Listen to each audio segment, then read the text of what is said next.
Hey, and we are live. Welcome to another Reedsy Live, Reedsy's ongoing series of webinars where we bring on professionals from the world of publishing to talk about writing and publishing better books. Today, I am here in the Home Office in North London, and we're going to bring to you a very special sort of one-off or first time or experimental edition of this, where it's going to be a panel conversation with some of Reedsy's designers. This is going to be a bit of a conversation about book cover design, the people who do it, the art of it, the purpose of it. Hopefully, by the end of it, you'll leave with a better understanding of what it takes to create a good cover, and also, some knowledge about what goes into making your favorite books. I'm going to be joined by a couple of fantastic designers on the Reedsy marketplace, plus our own in-house illustrator, Raul. But they're just going to join us in a few minutes. For now, thank you, welcome, make yourself comfortable, and why not give us a like? I know we haven't done anything yet, but likes are always appreciated. Okay, everyone, let me know where you're coming from. I see Casey from Knoxville, Ro from Ontario, Casper from South Africa. Oh, fantastic. Always good to see Rudy from Curacao. Wonderful. Curacao in South America? I hope so. There could be another one in the States somewhere. Dave. I recognize Dave Kilgore from Michigan. Welcome back. Ava. We have Catherine from Nova Scotia. Some Canadians in there. Lawrence from Mexico.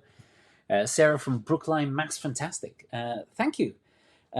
Well, if you've been to one of these before, it's going to be slightly different. It's going to be more of a casual conversation, but we're going to make sure there's a lot of opportunity for you guys to sort of direct this in a way, sort of ask the questions that you're most interested in, whether that's to do with the important elements of a book cover, how one should go about designing a book cover. If you're interested in becoming a designer yourself, this is an opportunity to pick the brains of some fantastic industry professionals. Catherine from London, Alex from Spain, fantastic. Senya from Finland, wonderful. Okay, again, while we're waiting, if you could see it in your heart to give us a like, and maybe even subscribe to the Reedsy YouTube channel. We put out 2 new videos each week that usually are on some sort of writing or publishing topic. This week, I believe Shailin is talking about the world of MFAs, Masters of Fine Art, which I believe, over in the stateside at least, is how a lot of people get into a professional writing career. I believe it's less common over here in Europe and in Britain, but always good to know. David from San Gabriel, California, fantastic. Kathy from Michigan. If I've got a bit of a nasal quality to my voice that may degrade as the hour goes on, I am enjoying currently the hay fever epidemic that seems to be taking over Britain. But of all the epidemics to be in the middle of, that's probably not the worst. Deborah says, can we see some good examples of good book covers? I believe at some point we're going to see a few from our designers there. But look at the time. It's 8 p.m. where I am here in London, 3 p.m. over on the East Coast, noon in the Pacific, half past midnight in India, 3 a.m. In Singapore, and 5 a.m. in Sydney. Thank you to all of you joining us from around the world. I'm not going to waste any of your time. Remember, if you have any questions, keep asking them. We're going to have a very special, I'll tell you when the Q&A will start. So if you have any questions, make sure you repost them then. Otherwise, let's welcome on our panelists. Welcome, everybody. Hello. Hello. Hi, hello. This is a lot of you are here, and I don't want to have any cross chat, so I'm going to take you one at a time just to introduce yourselves and talk a bit about your background. First of all, we have Natasha McKenzie. How are you today? I'm good, thanks. How are you? Yeah, not bad. You, I believe, are Canadian, but also based in the UK? Yes, born Scottish parents, but born in Canada. And yeah, now I'm over here in the UK. I've been here for about the last 10 years, I think, now. Okay. Could you tell us a bit about how you got into designing book covers? That's actually a really long story. I actually started out in costume design. So I wanted to be a costume designer, but with the hours, it was just way too much. You end up working from 8 in the morning till 1 in the morning, and you spend all day in the costume shop. And it was actually my cousin owns a graphic design studio back in Canada, and he was the one who got me into design because he said basically I could take everything that I love about costume design, but within an easier schedule. um, and through that, I ended up in publishing. I've had an addiction for books for as long as I can remember. I have a whole library. One of my goals is to have the Beauty and the Beast library in my house. So it just seemed like it just seemed like a very natural fit. So I just progressed, ended up in publishing, and have been doing book design ever since. Cool. I think I have some of the samples you sent over. Yeah, this one is actually one of my favorite projects that I've worked on. I have loads of favorite projects, but this is definitely one of the highlights because it's very rare that I actually get to do illustrations myself for a cover. And Travis Bett's book was just so much fun. All I can say, just go look it up. Just go look it up because it's such a good book. It's so much fun. And yeah. DC, I absolutely love working on their stuff, and Marvel as well. Any comic book nerd can tell you, I mean, the creative possibilities are endless. So that one in particular was a joy for me to work on.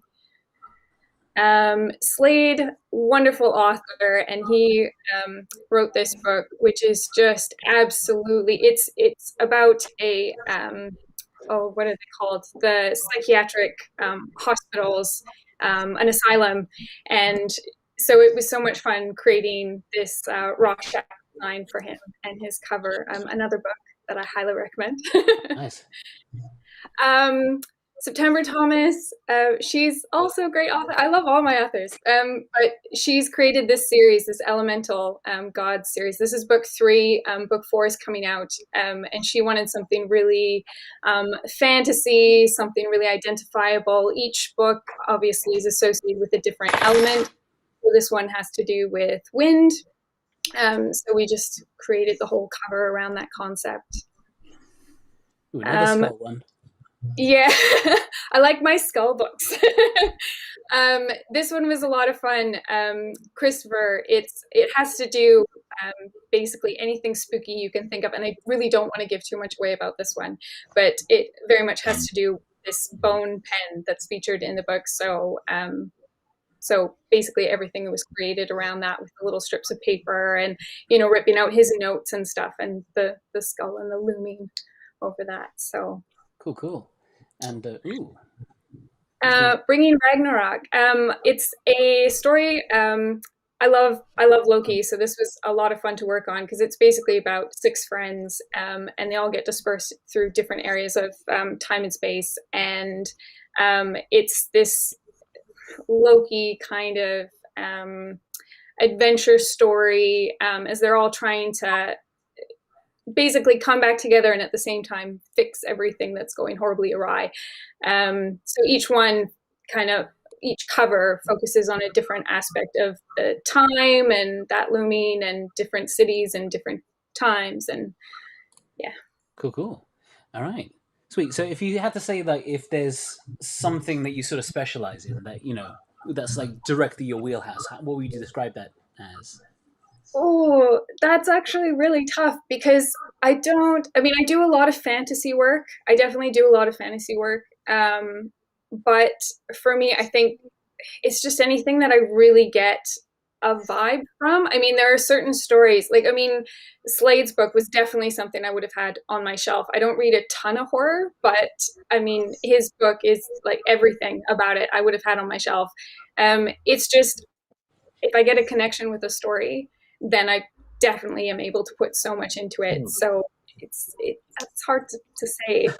That's all right. Well, I'm sure we'll get a sense of it as we go on. I'm just realizing the time. I'm going to quickly shift on and say hello to Patrick. Patrick, how are you doing? I am well, thank you. Thanks for having you on here. It's very exciting seeing the massively international list of people coming up on the screen. It's incredible. I know you've been having a look at the comments. There's some great questions coming in, so I'm definitely Right, going to come back right. to some of those. But yeah, I was wondering if you want to do the same, just to tell us a bit about yourself as a designer, if you want to run through some of the designs you sent over. Yeah, I mean, my career, I was trained as an illustrator, and then I did a postgraduate in letterform studies. So I'm really into hand lettering and calligraphy, and I do workshops on that as well. Um, but like in many people, I just love the book as an object, and it's just a fantastic thing to be able to produce a beautiful object that you can also read and dive into and somehow communicate something about the book, as well as producing something that was going to sell the book. So it's a really interesting design project, every book you're working on, and every book tends to be different, which is great. So yeah, I mean, let's have a look at some of the ones I've been doing. All the ones I'm showing you tonight are ones that I've done for solo authors, so self-publishing authors, because I could show you stuff from mainstream publishers, but the budgets are very different, the kind of expectations are very different as well. But I wanted to show you that you can get really good covers on somewhere like Reedsy with designers like myself, and some really good designers on Reedsy, so check out their portfolios. This one was an historical fiction set in Denmark. It's all about Horatio from Hamlet, the famous story. Very good author, very interesting story, but she wanted something that actually had a period feel. We've got Elsinore Castle there. Fairly straightforward to work with. Yeah, that was fun. Can you show this one and the next one? So those two, in fact, this one comes first. I've just done this recently for a New Zealand author, sort of humorous chick lit, and she wanted me to completely restyle her series. So that's something that can be done if you're an existing author that's already got stuff published and you want to kind of freshen the whole series up. That's something that's, Reedsy is a great place to come to for that. And for this one, I did all the illustration work. I tend to do all my illustration work because I'm a designer and illustrator. So those were just sort of chick litty kind of fun, but also quite serious books as well. They have quite a bit of an edge to them too. They were good fun. What's next on the list? Yeah, this one and then the following one was done for. Oh no, not that one. They should have been paired up. You haven't paired them. Never mind. That's it. Take two to Mango. Again, did all the illustration, all the lettering. These are cozy crime. If you're not sure what cozy crime is, it's kind of a soft-edged crime, not your kind of hard-edged, brutal, gutsy kind of murder stuff, but it's kind of quirky, sort of fun, slightly sort of off-beam crime. All set on this resort on this Caribbean island. So they wanted a bright, kind of colourful, kind of Caribbean kind of feel to these. It's an American author and publisher did those. What are we doing next? People have been asking for your name, so I'm going to try put them in here so people know who you are. Oh yeah, there we go. Oh, there's me. That's my name. And the next one. Oh, so this was another self-published author who'd already published already, but she wanted to try she published through a conventional publisher, a very big one in America, but she wanted to try the self-publishing route. So she came to me to do this as a second book, following on from the original published book. And I think what was good about her, because she was already an existing published author, she knew the ropes. She knew what the issues would be in designing. I think part of the problem when you're a newly publishing author is you're not quite sure how the design process works, and how do you come to design, and what sort of questions do you need to ask, and what are your expectations. So the process with Emily was really quite straightforward. She was great to work with, and we came up with a solution fairly quickly. But I tend to like to work with my authors. I like to interact with them and get them to think as well as me, because it's a really, getting the interaction, I think you get a much better product at the end of the day. When you're working with a publisher, you almost never get to speak to the author, which is a shame. It's all done through art directors or editors. And this one, and I think the following one. Oh no, you got Sorry. No, there should have been two there. Yeah, Sphinx's Heart and the other one. This was for a children's publisher, so young adults, children, all based around mermaids. And again, I did all the illustrations. It was 3D modeling and other stuff like that, the typography. Again, these were rejacketing stuff she'd had published some years ago. So again, it was freshening it up, bringing a bit more contemporary feel to it. Yeah, let me just tell you those. This one's interesting because this is, again, historical fiction, but set in the First World War. I've recently completed this as another Reedsy author. I brought this one on board simply partly because I really enjoyed working with the author, and I like the cover, but also because the photograph we had to source from a photographer who does specifically historical photography, and that can be quite expensive. So very often authors will put up, "I want royalty-free photography only," but sometimes you've got to go for a different kind of photography if you want something very specific. In this case, we needed a First World War nurse's uniform because that was the main character and that's what we wanted on the cover. So you have to sometimes think around what's going on and talk to the designer about what your needs are, and maybe that'll affect the costs, etc. Okay. Is that it? I may have actually started editing this. Oh, yep, I believe that's you for now. I'm going to quickly go to Roll. Roll, how are you? Good. How are you? Yeah, not bad. I guess your sort of route is a little bit different from them, as in you don't really work exclusively in publishing, and you haven't always been exclusively an illustrator. Let me bring up some examples of your work here. Oh, there's your nice headshot. Oh, first of all, this, I guess, is a cover you did for us recently. Correct. Yes. How to Market a Book. Beautiful book. Not because of the cover necessarily, but because the content is really, really great. And yeah, it was designed just a few months ago. Really happy with that. And yeah, it's true that I didn't start as an illustrator. I started graphic design, and I've been designing for 20 years approximately. But at some point, I decided to focus more on illustration, and that's what I'm doing right now. But it's true that I've been in both sides as the designer requiring the work of an illustrator, and also as the illustrator providing that service. So yeah, I've been in both sides, and that's interesting. That's a self-published book, quite recent as well, and it's a romantic story. It's romance, but at the same time, it has a bit of historical fiction as well. And this is the main protagonist. Obviously, here the illustration is the main element. We can talk more about that, about the use of illustration for cover design. And well, okay, there's another one. The interesting thing about this one is that it's actually a compilation of erotic stories, short stories. But the cover design, as you can see, it's not very explicit, because in the end, most of the stories were not that, I think they were more about self-exploration, especially from a female point of view. So I think it was more about finding things in yourself, and this illustration is directing to that. And yeah, this is another commercial project. In fact, this was an experimental proposal for one of my courses. I teach on design and illustration as well. And this was to explore the narrative properties of spines, because sometimes it's something a little bit forgotten, and that sometimes it can be an interesting place to, innovate when it comes to illustration, typography, and having this first contact with the book. And these are some random illustrations, editorial illustrations mainly. Some of them for Reedsy, some of them not.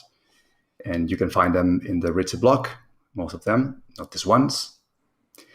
And I love to illustrate around writing. So it's quite meta, but I live with a writer. I love writers. I have many friends who are writers, so books and writing are something very common and very present in my life. Cool, amazing.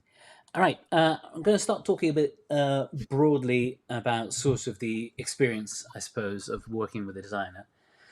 Natasha, I know like projects probably vary, from project to project, but would you be able to run us through what a typical collaboration, let's say, with a Reedsy client would look like, from receiving the brief to delivering your files?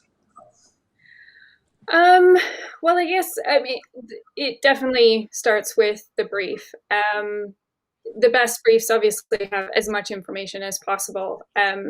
Knowing the genre is really key, because obviously you want to create a cover that suits the genre that you're trying to sell to, and your target market. So I'd go through the brief and just all the details. I'd go back to the author and discuss with them if there's anything that's missing, any additional details I need to know, like key themes that they're trying to get across in the book, turning points in the story, key characters that they'd really like represented somehow, perhaps on the cover. And then as soon as I have all the information and I go through pulling out getting the manuscript and going through that, any key scenes they've sent over, there's basically a lot of reading, a lot of research, and just fleshing out ideas. And then once I have those ideas, then I just put together my rough designs and send them to the author for feedback, and we just go from there. So discussing what they like, what they don't like, which direction they kind of want to go. And then, I mean, long story short, we just move through the process until we end up with that final cover. So I think some people have been asking, do you tend to read the manuscripts that you work on, or do you just read enough to get a flavor of it? That really depends. Because sometimes, obviously, the whole manuscript might not even be available. And obviously, depending on how long the book is, I have a book that's 700 pages, that might take me a while to. So that's why I usually ask my authors for key scenes, and they'll usually send me key excerpts. So I make sure that I hit all the important points, and then I read what is available of the manuscript kind of around that, until I'm comfortable enough and confident enough that I can deliver a cover that the author is really expecting and hoping for. So, Patrick, you have quite a lot of experience working, I guess, directly with publishing houses, or how would you say the process there differs from, I guess, it's quite different in lots of ways, and that the main issue is that you're working with a committee. You know, if we're working with a publishing house, you're working with primarily the art director or designer who's commissioned it. Then there's an editor, there's a sales team, there's a marketing team, there's publicity, there might be the cleaner, whoever's involved in the cover meeting. So you sometimes have a lot of hoops to jump through. I mean, usually it's fairly straightforward, but as I said before, what you don't get is direct contact with the author, or very, very rarely. So working directly with authors actually is a real pleasure, which I've come to know through working with Reedsy. Really, it's been great. Okay. I think, Patrick, you mentioned before the idea that a lot of designs, especially with Reedsy clients, but also I'm thinking with traditional publishing, utilizes a lot of stock or library imagery. I imagine this is for cost, perhaps. Natasha, would you be able to sort of explain to folks how much manipulation of that stock imagery actually happens? Ooh, loads. At least when I work with my authors, because obviously, if you're using a Shutterstock image, anybody can buy that image, and the last thing you want to have happen is have your cover look identical to somebody else, have it be obviously the exact same image just on somebody else's book, right? So I'll take pieces out and use certain elements, but I definitely will try to piece together as much as I can to make it a really unique piece of art in itself. And that's obviously if it's photography based. If it's illustrative, that's something different. But well, all of you are illustrators, but Rule, you in particular may be a bit more biased as sort of a pure illustrator. From your perspective, what do you think are the benefits of having bespoke illustrations within a design for a cover design? Well, I suppose illustration in the end, it's another tool for the designer, as we have typography and photography and all of that. We have as well illustration. And I think that the main benefit of illustration is that it can be extremely flexible, because you can use super sophisticated, over-rendered, super detailed illustration for fantasy, for example, and then you can have something with quite abstract and simple and lighthearted for, I don't know, tickle it or feel good or all that. So the range that you can get with illustration it's really, really extensive. That doesn't mean that your cover needs an illustration in it necessarily, because in the end, it will be the designer who determines that, considering many different factors. But obviously, illustration can be a valuable asset for any designer. I guess, yeah, like the thing that a lot of folks sometimes don't get. We do have illustrators and we have cover designers on Reedsy, but I suppose not all. This is a very rare exception. Like, not all cover designers are illustrators, and very rarely do we have illustrators who are sort of super experienced at cover design. Um, like, was it Patrick? You've worked sort of in house as an art director. Yeah. Would you work directly with an illustrator? And if so, like, what is the sort of collaboration on that front? It's no simple answer to that. I mean, it depends on the book. It depends what you're doing, the project, etc., etc. Some, illustrators are very good at interpreting a brief. You don't actually have to direct them very much. You can just say, look, we want this kind of feel. Sometimes it's a matter of just showing them roughly what you want. Sometimes, I mean, particularly for children's books more, you might want to just rough out a rough of the illustration to say, look, we want something looking a bit like this, without being too specific, because it has to fit a certain design, or, editorial have asked for certain things to come out of the cover. But, most illustrators are very good at interpreting what's needed without being too over-directive. If you're over-directive, then it can become too tight and too clumsy, a finished product, really. Yeah, because having a look at Nat and Patrick's portfolios, there's like quite a broad range of sort of styles. Like, you wouldn't be able to, look at two of their covers necessarily and say this is the work of the same person. But Rule, as an illustrator, I suppose you have a very distinct fingerprint. Does it come to a point where if someone approaches you and asks for something that kind of isn't within your style, would you be hesitant to take on such a job? Exactly. I mean, I think in the end, a good designer is more flexible, I suppose. And if you can do the work yourself, it's then when you need another person, whatever it is, an illustrator, a photographer, and all of that. So you're directing the project somehow. In my case, as an illustrator, I'm not that versatile, let's say. I can work my own style, but that's it. So probably a designer like Patrick or Nat could contact me just to ask me for that kind of work, but not something different, because I'm just unable to do that. But I wanted to talk about, when you said about cover designers and illustrators, and if it's the same thing, and can an illustrator design a cover? Well, obviously that can be the situation, but not necessarily, even in books which are basically illustrated books, for example, or graphic novels. In the end, you need a designer to solve that cover. Even if you have all that illustrated content, you need something else. And I think I have a couple of examples that I could share. For example, this book, probably some of you know it, which is Black Hole by Charles Barnes. Ooh, and this is the Spanish. Sorry, here. That's it. Okay, this is the Spanish edition. And as you can see, it's mainly solved with an illustration, which is a portrait that we can find in the interior. Okay. And it's like 90% an illustration, but in the end, this cover wouldn't be the same thing without these two very simple interventions in terms of design, with the two boxes, red boxes, and some typography. And that changes everything, in my opinion, because this book is quite dark and has a lot of interesting, disturbing images inside that could have been used. But in this case, Chip Kit decided to use just a single portrait of a girl who's smiling, but we can see her eyes. And instead of that, we can see the title, which is Black Hole, in front of her eyes.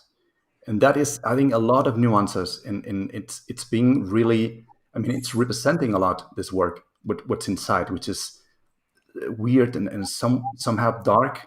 And you're transmitting all of that with, yes, some typography and a couple of super minimal interventions. And obviously this is not casual. I mean, someone decided to make it that way. And I think that was super positive for the cover. I mean, you could use the same title on top of the cover and just let the eyes be visible.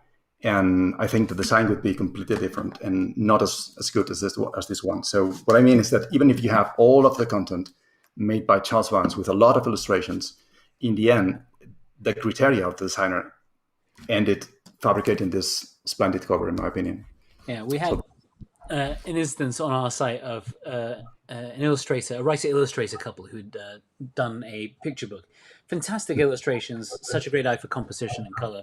But when it came to doing their own cover, I was genuinely staggered how lost they seemed to be. And that's why they sort of came to us and found a designer.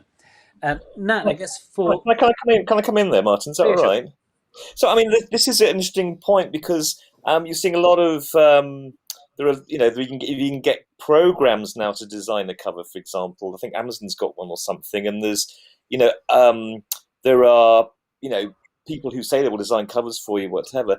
But what a lot of people don't understand is that the experience most cover designers have got is what makes the cover work. And it's years of experience. It's years of understanding the market, the genre, what else is out there, what's going to sell the book. So it's a really complicated issue, and it's not just a matter of sticking some type on or a nice illustration or whatever. It's about really understanding what the book is, what the market is, and what's going to sell it best, And so it's a very difficult thing to tell people, but, you can just look at some books on Amazon, whatever like that, and they immediately stand out as someone has done it at home or whatever, because of just the nature of the composition, the use of the type, whatever, blah, blah, blah, blah, blah. So that's why it's really worth checking out designers on Reedsy, people who've got a lot of experience, because they really understand the nature of the product. And there's no shortcut to that, unfortunately, if you want a really good cover. I think I'm going to ask another one of my reductive questions, but book cover design, like a lot of design, feels like a marriage of form and function. In the way that people are expecting a product that they love, that's beautiful. But as you point out, Patrick, it needs to serve the purpose of selling the book in the end. So now, what would you say? How would you sort of define what a successful cover design is? Like, what elements do you feel it needs to hit? Oh, sorry if this is what makes it successful? What's great cover? How long is this through? Well, I mean, I guess primarily I preach to all of my authors genre. It's so important because, the go-to example I always give is Ian Rankin's books. They're very systematic in, that crime thriller, so before you even pick it up what type of book it is. If you were to put happy pink flowers and a nice yellow font and this beautiful, then nobody would know what that is. Nobody's going to pick it up. Covers are, when you go to a table in Waterstones, and a lot of the books have a very similar feel to them. There's a reason for that. It's so that potential readers know before they've even touched the book what type of book they're picking up. And that's a book cover's job, to get them to know what it is before they've even touched it, and to obviously give them that incentive to want to pick it up, turn it over, and read the synopsis. So genre is a huge part. Typography is huge. Obviously, nailing exactly what it is. I've definitely come across covers before where you see them and they're beautiful pieces of art, but then you read the story and you're like, well, the cover is where was that in the story? I don't get it. It's like that cover belongs on a different book. And then, of course, one thing that I'm always conscious about is obviously, selling a book. Waterstones is very different, going in and being able to see a book and pick it up and it's tactile and see the finishes and everything like that. But there is an element that you really need to be mindful of when you're designing a cover, and that's how people shop nowadays. Most people shop on their phone, and if you're looking at a book cover on a phone, it's this big. So you want to make sure that even whether it's in your hand or whether it's super tiny, it's still going to have the same appeal, which is a hard balancing act. But if you can hit all those points, then I'd say you have a great cover. Yes, good, well done. Yeah, I agree with that. Also within that, I absolutely agree with what you're saying there, is the fact that even within a genre, there are different kinds of products. Again, people don't quite understand this. You can have a mass market sci-fi book, which is like a throwaway thing you find in an airport, or whatever, or you can have a really high quality, intellectual sort of sci-fi book, which might require a much more subtle kind of cover treatment. So it's not just this genre. You've got to understand what the product is, where it's going to be on the market, on the bookshelf, how it's being perceived by the customer. Is it going to attract the right kind of customer to that kind of product? Cool. Before I open this up, I want to sort of quickly just talk. People have been asking. Well, I don't want this to turn into a Reedsy plug too quickly or anything. But the model we have here is that we're a marketplace where we vet experienced designers and illustrators. But most of the people come to us for cover designers. You can find their portfolios, see what they've worked on, who they've worked for, and then hopefully match up with them. One of the big sort of search factors that we encourage people to use is genre. Although, designers are very flexible and, incredibly creative. Having someone has experience within a genre, knows the genre tropes in and out, tends to be quite useful. And then once you find them, you can fill out a form and send a brief, basically. Tell them what your book is about, kind of what you're looking for, sending in any comps.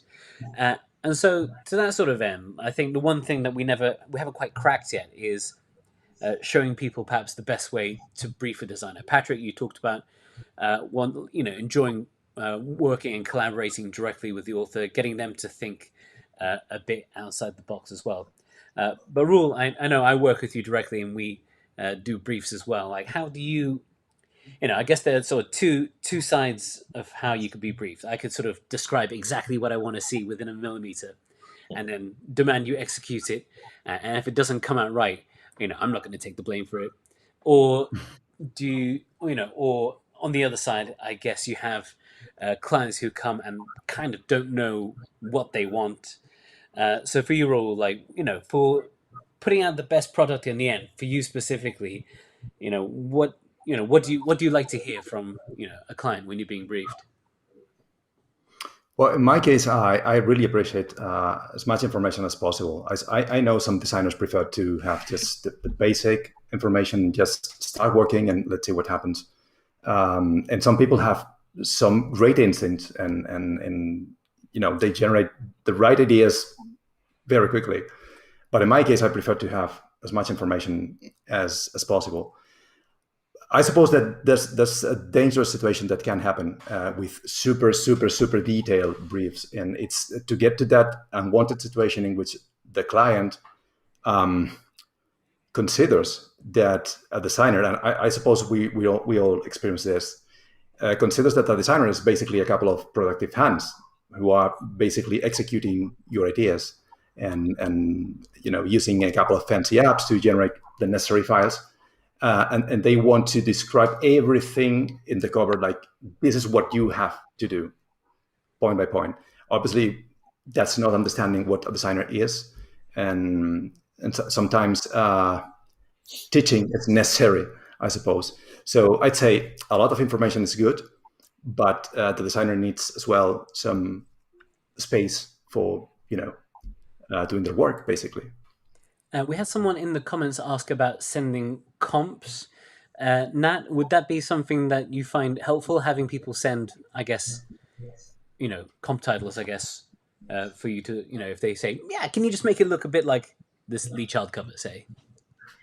It's definitely helpful either way. Either the author has got their genre nailed down and they know exactly what other authors are in the market that their book would sit next to, and it's really helpful because then I know exactly where I'm headed and what type of design I should be pulling together to make sure that their book sells as well as those other books in the market.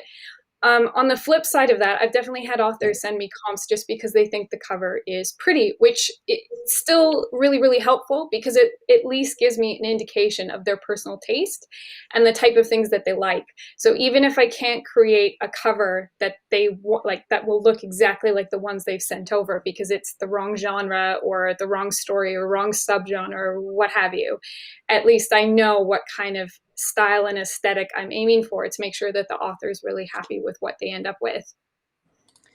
Cool. I just noticed the time.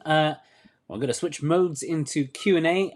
Folks have been asking questions in there, but if you have any questions for any of our panelists here, do put them in there. I'm going to see what we have.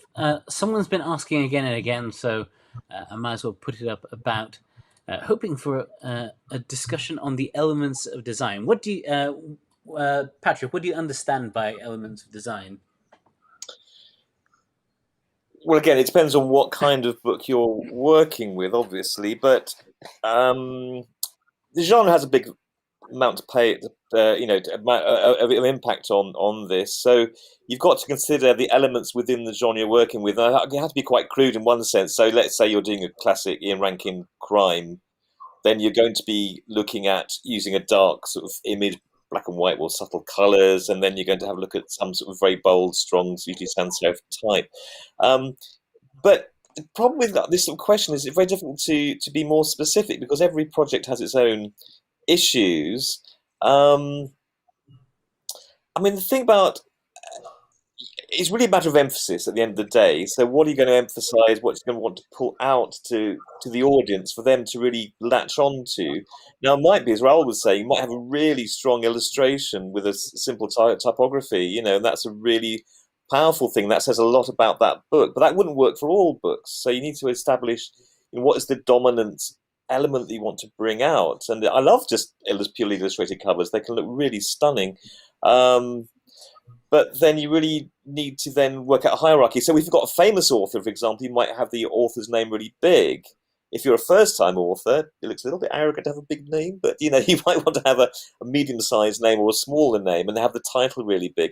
Again, if you've got a long title, I'm working with an author at the moment who's got a really long title for a cover, so we're making a real feature of the title typography and a much smaller image. Again, look at the genre. So, I mean, at the moment, the fashion in sort of women's chick lit with people like Jojo Moyes and people like that, they're having very plain sort of pared down covers with a little illustration. Some very simple serif typography. Often the names are now in upper and just in lowercase, for example. And that's established a kind of a new feel for women's chick lit fiction at the moment. So it's a very complicated question, I'm afraid. But you see, there are quite a lot of elements you have to consider with every type of genre you're working with. Anybody else want to say about that? No, I definitely agree. It depends on your genre, what you're pulling together, and if it's specific to how you use the programs to pull them together, because that's a whole other minefield in itself. Speaking of which, this has been asked quite a lot. We could just do a quick round. What programs do you tend to work on? Raoul? Well, I suppose that in my case, pretty standard. Illustrator, Photoshop, InDesign, basically. Yeah, same. Same for you. I see, yeah. I'm using an iPad more now as well with Procreate, and also use a 3D modeling program, Cinema 4D, from time to time as well. But I also do lots of stuff by hand. I use my fingers, my hands, I draw and I paint and things like that, and printing type by hand and stuff. So all that sort of stuff. I saw one question which I would like to answer because I've seen several people asking this question. Do you mind if I come in here? Yeah, sure. People say, "What is a brief?" Which is quite an interesting. What is a brief? Oh yeah, and that's a very good question actually. So the interface between the author and the designer is this thing called a brief, and it's very important that you kind of get the information over to the designer or whoever you're working with, might be an editor or whatever. From a design point of view, we need to know the genre. Where's it fitting on the bookshelf? We need to know what kind of feel you want for the book. So sending comps in is great. We don't need to read the book necessarily. We often don't have time. I've got so much work at the moment, I haven't got time to read books, but you need to have a synopsis, so a good outline of the book. And also what really helps is, things that you want to pull out of the book. What doesn't work well is telling the designer how to design the book cover for him, or her. Don't sort of describe, I want exactly this kind of book, because that really restricts the book, because a designer often has a different take on how the book can look from a sales point of view, and their experience will help you to understand how the book can be best sold. So the best thing of a brief is to be fairly open, inspire the designer with the sort of things you like, the things you've seen on the bookshelves that really inspire you, the sort of feel that you like. And book covers are very much about feel, don't forget that. And leave them to interpret and then come back to you and have that sort of interaction. Does that help? Raoul? Yeah, I want to add something. I mean, I completely agree with this, absolutely. But sometimes I feel, I suppose this happens a lot with authors when they are self-publishing, and it's this idea of, I mean, if I'm the author, and I've been working on this for months or years, and this is my book, and I know my book, and I absolutely know what I need for the cover. Who else is capable of saying what's needed for the cover of my book? You know, and I think that's a wrong idea. I mean, you're basically, I mean, you're thinking that the designer is basically someone working on the computer and that's it, and that's not like that. I mean, the design process starts much earlier with some research, with conversations, as Nat explained before, and obviously the designer is going to listen to you and is going to have a conversation. It's going to consider many things before doing anything. And I think trust is necessary here. I mean, you have to understand that this is a professional and that person has been doing that for a long time. And he or she knows perfectly what's needed. Just be open-minded, trust them, and have fun in the end. You don't have to worry about many things. That's for the designers. Yeah, I guess the thing that to hammer home is like, yeah, you're not just hiring a capable pair of hands who knows how to use InDesign. It's as they say, the experience and the sort of taste of it all. Very often, I mean, I've had, authors suggest cover ideas, and I've sort of roughed them out for them, and then I've said, well, actually, yeah, but how about this? And they go, oh, yes, I haven't thought about that, because it's very impossible. When you're that close to a project, it's very hard to stand back from it and see it from the sales point of view. It's just really hard. So, like Roll said, you've got to trust, you've got to let go and just see what we come up with.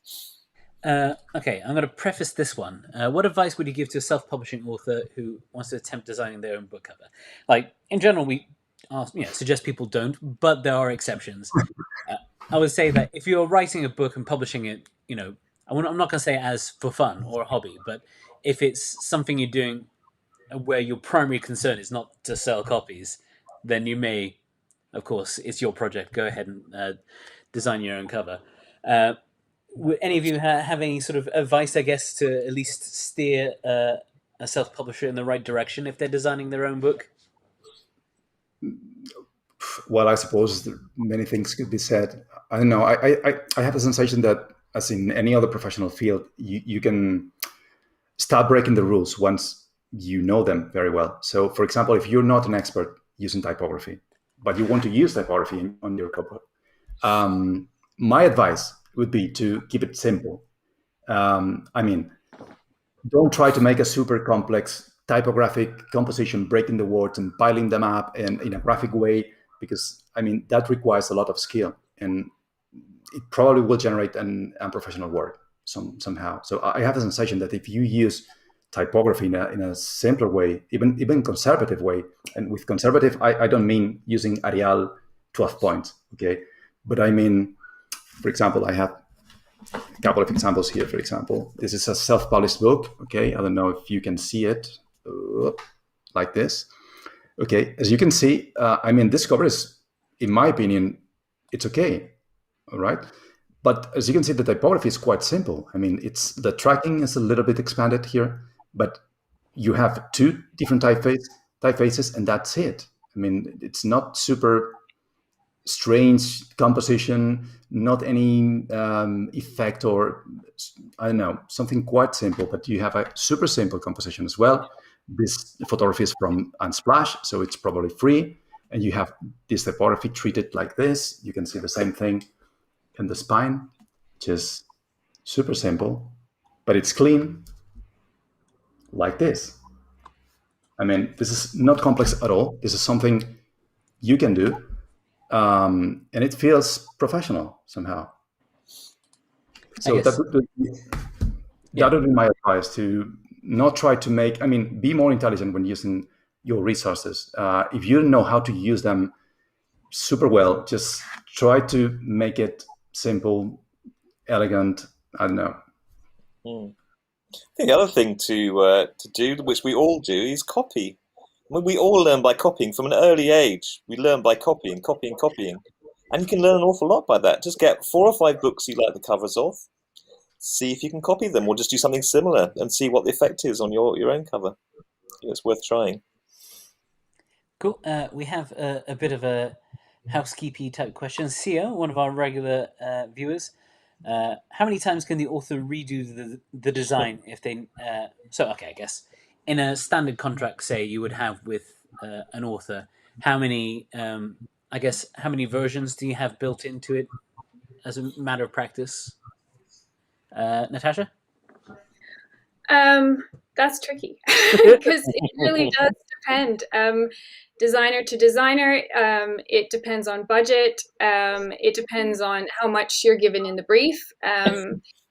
It's I normally start with in my contract. I normally have about 3 roughs. That's what's included, but I always try to give my authors a few more, just so they have a range, because they're really, really roughs to start, because I find they're helpful, just so the author has an idea of where we're headed.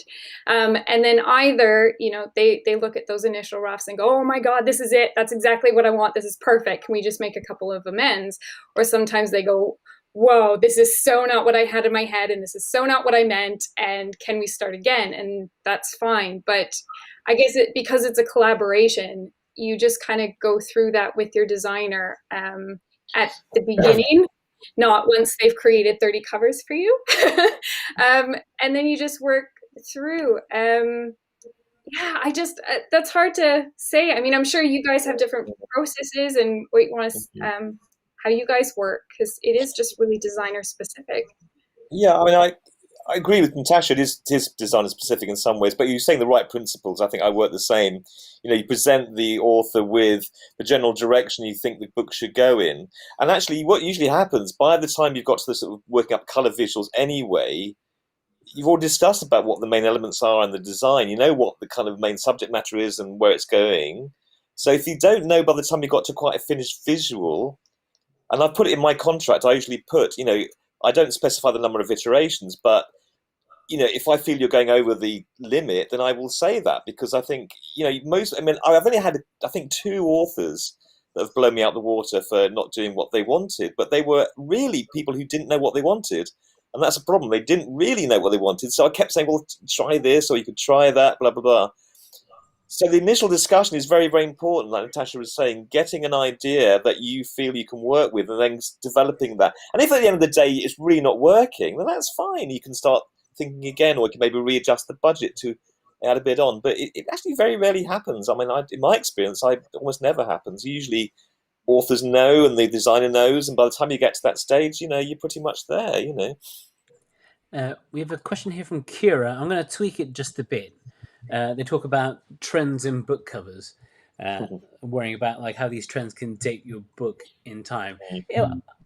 Like how quickly do these trends tend to cycle? Like, have you found yourself like doing what you think is cutting edge stuff, and then within a few years going like, "Boo, that hasn't aged well"? Oh yeah, we've all done that. Like, good question. I guess it's a very question, actually. I mean, because often, if I'm working for publishers often ask me to, revise backlists. So you look at the backlist designs, and they may have come from the 1970s. Well, actually, some of those designs can actually look quite fresh now. So some of the 1970s. I mean, because, for example, Raoul was showing an example where there's quite wide tracking or letter spacing or kerning, where the letters. Well, back in the 1970s, they were really crammed together. They really squashed the type together. So you do that nowadays, it's like, oh, that's kind of different. Well, actually, they were doing that. Actually, they're doing the 1950s. So it's like it keeps going round, and there's often this reinvention. It's like fashion, reinventing, or music, reinventing. I discovered this friend of mine, kids are now into Billy Joel and Led Zeppelin. Was like, that's interesting, So I mean, and of course you can use this as well. You can use the fashion from retro fashions or whatever to kind of reinvent it or replace it today, tweak it or whatever. But let's face it, we all follow genre, and I mean not genre. We all follow genre styles, and if something's very successful, I mean, I get this all the time from publishers. They will say, "Oh, you know, can you do something like this because this is like really popular at the moment or whatever," you know. But that's one part of the game. I mean, it's a sales tool at the end of the day. If the fashion at the moment is for doing this because it sells well, that's what a publisher will want, it's what an author will want, and you're going to have to kind of work with that as well, you know. Mm-hmm. I would definitely agree with the sales for sure. I mean, at the end of the day, as you say, it's like fashion. Trends definitely cycle, but at the same time, I always look at it as a bonus. Because, I mean, the easiest one to look at, you know, is Harry Potter. I mean, they've changed those covers I don't know how many times. But people buy every edition because, you know, while the first edition, you know, that style may not be as trendy as it, you know, it once was. But, you know, they hold that place for you, and then you want the new edition because it's fresher and it looks cool. And you know, I bought a special edition just because there was a particular designer who did the illustrations for the cover, and I thought they were beautiful, so I had to own them. So I wouldn't necessarily look at it as a bad thing. Just you know, you can have more editions of your book in the future, right? Yeah, Exactly. Here's a broad question. I'm sorry for this again if it's a tough one. Are there some absolute no-goes when it comes to book covers? Maybe if someone's looking to design their own, like the thing that maybe either makes it stand out as like, yep, this one has been handmade, or maybe something that is like quite popular in the industry, but you know, you feel maybe detrimental. Well, for me, it would be going back to what Raoul said, less is more. Less is more. If you have too many things going on your cover and you've used like 10 fonts and like 20 images, then it's no. Well, the thing is, I agree with that, but also, so a clever designer can make that work as well. The problem is when you get an inexperienced designer who thinks, oh, you can put 8 different typefaces on it, and it looks a real mess, but you get a really good designer, and that can look fantastic. You know, you have to be careful. I agree with you, absolutely. I mean, I think at the end of the day, does it work means, you know, is it a book cover that when it sits on Amazon or on a bookshelf, people want to pick it up, you know? So the no-go might be that you can't read the type. I mean, a designer the other day asked me to do bright red type on a green background. It's like, you know, you couldn't, it's like this real electric kind of like, and it didn't work because you couldn't focus on it for a start. So you have to be sensible with things. Or like really, really small type. I mean, it's quite fashionable in American type covers to have quite small type sometimes for titles, which is fine if you've got the book on the bookshelf. Put that on Amazon, and you can't really see it. So you've got to, you know, things like that. So someone has asked to talk about ebook covers. It's my understanding that nobody really issues ebook specific covers, do they? Is it generally accepted that whatever you design for like the hardback kind of has to work on a thumbnail level? Yeah. I mean, the thing is, I mean, we say thumbnail level and we do use phones and stuff, but even so, people will zoom in. I mean, most of us, you see something that intrigues you, you'll click on it and see the bigger image anyway. So it's a slightly, you know, spurious thing, I think, in some ways. But yeah, we are told generally to make it at least kind of readable at thumbnail and kind of recognizable generally. But no, ebooks, you just follow on from the hardback or the paperback that you're doing, or vice versa. I think it's quite normal to design a couple of versions of the same cover, one let's say optimized for these thumbnails and these ebooks, and the other one to work on print, for example. And they're almost brothers or sisters. I mean, you can see the difference, but obviously that's optimized to these super small sizes sometimes. I mean, I suppose that's not a problem in many cases for a designer to make a couple of adaptations of the same design, and perhaps you can solve different situations with the same design. I guess, yeah, like all the audiobook covers seem to be square because I suppose we're still buying CDs off the rack, but I suppose you have to create, you know, that version for that. So what? Maybe the ebook one has, you know, slightly tweaked for that format. Here's more of a sort of a question from Susan. In terms of when you create a design for an author or for a publisher, like do you have any particular rights to that design anymore? Well, the Reedsy have the contract, don't we? I think Reedsy the author owns a contract through Reedsy. Is that correct? To be fair, I don't know. Okay. I should look into that. I think check the contract. I think that situation, it depends. who you're working for, basically. I mean, if I was working without Reedsy with a just a face-to-face author, for example, then I would own the copyright, particularly if I have the illustration or whatever. But it gets complicated because if you're using a photograph, for example, that's not royalty-free, then the photographer has royalty rights on that, and it gets very complicated. I'll better shut up now. Somebody else want to say something? No, Yeah. Sorry, Nat. Sorry. No. Go ahead. No. I was about to say that I don't know when it comes to covers, but when it comes to illustrations, for example, editorial illustration works on licenses, basically. So you produce the illustration, but the illustration is yours as an illustrator. What you are selling is the possibility of using that illustration on a specific contract that determines how to use that illustration and how much are you going to be paid for that. But when it comes to producing the whole cover, I don't know. I suppose it depends on the contract you have. If it's with an author, I don't know if you work usually with contracts with authors. I don't know if that's normal, and if it is, if you specify this kind of things in that kind of contract, for example, Nat.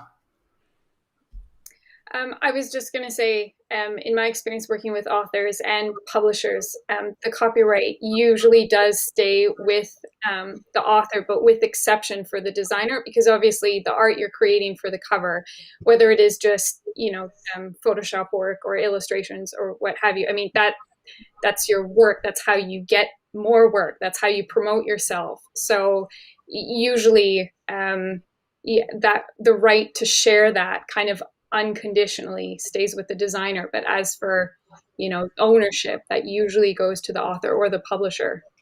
And also there's so for example, if I've got illustrated elements on the book cover, it's fine for the author to use the book cover because that's the contract with the designer illustrator. But if they then take that illustration and start taking it on a t-shirt, for example, or a tea towel or something, and selling it on Etsy as a poster, they can't do that because it's not their copyright to do that. That's a different use of the asset which they've paid for.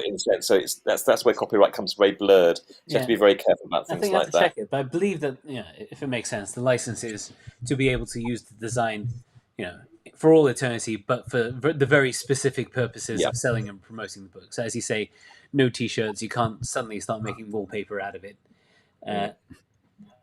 Okay, someone has asked a question oh dear, I had it a second ago but completely lost it. Talk amongst yourselves while I find this one out. Someone has talked about memoirs with the author's face on the cover.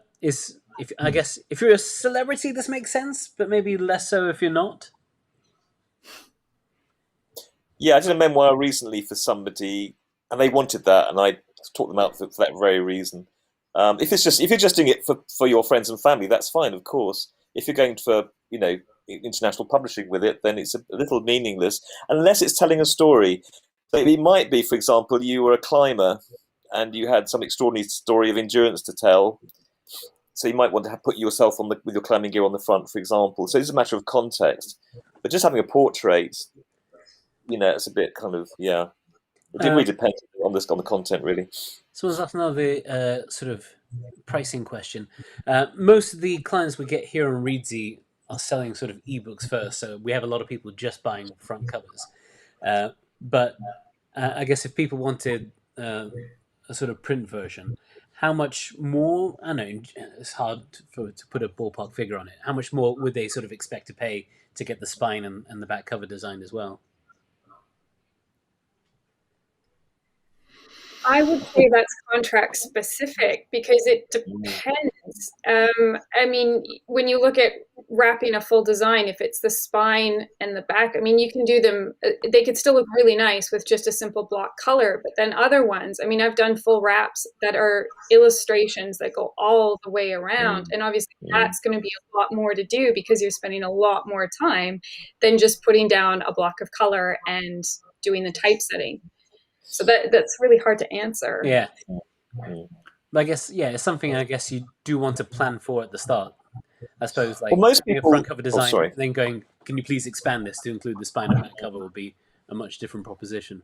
Sorry, Patrick? But most authors will put in their brief, they want ebook and print on demand. So if you're doing print on demand, you assume you're going to do the whole cover anyway.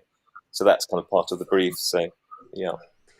Patrick, someone has brought up some interesting trivia. Is this true? Did you do the calligraphy for I the did. I did. Queen's wedding and christening?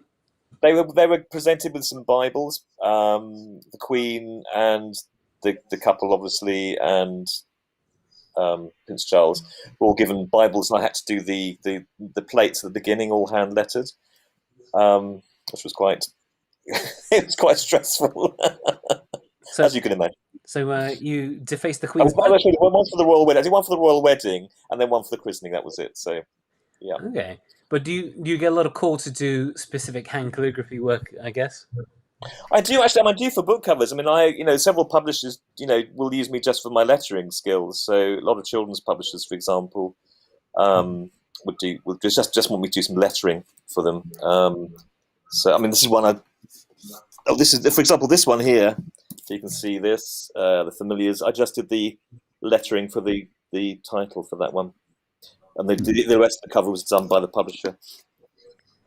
You're pretty much the only person left alive with good handwriting, probably. My handwriting's rubbish. Oh, is it actually? Well, I think I don't concentrate. I go, If I Okay. think about it, it's nice. Go on. Okay, so Kyrie asks, is it common for an author to make concept art and have a designer work from that? Do you get a lot of people sending in scrolls and little ideas like actually written and drawn down? Sometimes. Oh, I see what you mean. Yeah, sorry. Yeah, go on, Natasha. Yeah. I was just gonna sometimes because well, as we were speaking about before, sometimes authors have really specific ideas in their head, but sometimes it can be really difficult. Writing a novel is very different than trying to communicate with somebody sometimes, especially over email. So I usually do get sometimes little doodles of, I really want this element on the cover, do whatever you want, but can you just, decipher my little doodle and just include that there somewhere. And so it does happen. Cool. I think we've just hit the hour. I promise to let you go at this point. Before we leave, Natasha McKenzie and Patrick Knowles are both designers on Reedsy.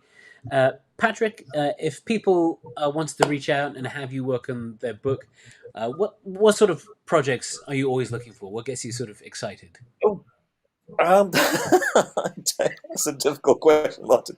I can't answer that question. I'm sorry. There's so many different sorts of books I work on. I mean, yeah, just try me and see. Try me and see.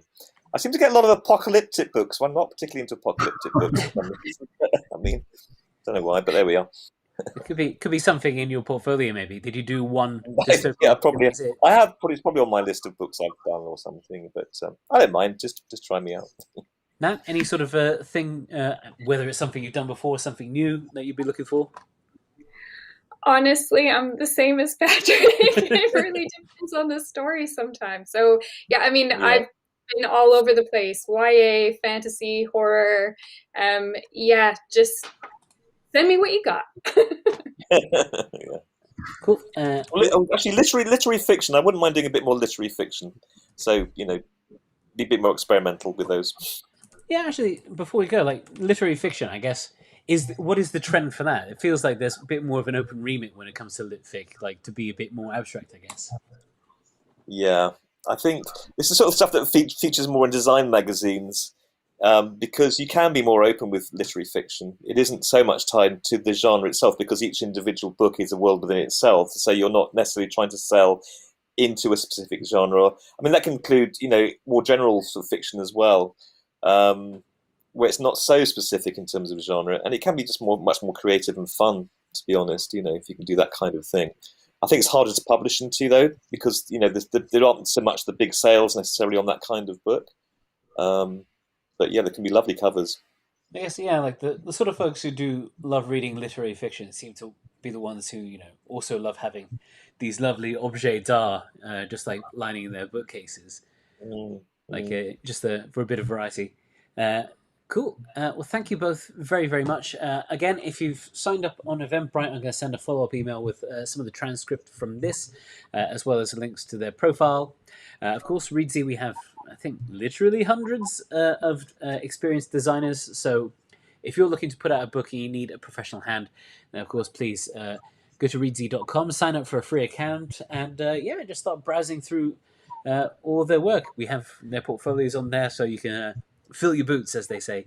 Raul, before we go, is there anything, where can people see more of your stuff? Well, you can go to Reedsy's blog and you'll find some of my illustrations there. That's right. We're starting to replace all of our old designs. And of course, I think if you go to raul-hill.jill.com, you'll see a lot more of his stuff. Thank you again, both of you. Stick on here afterwards once I shut down. But to you at home, thank you again for tuning in. Of course, watch out for more of these coming forward. If you liked the sort of panel format, do let me know. We'll arrange some more in the future. Thank you again. Have a good day. Bye. Thank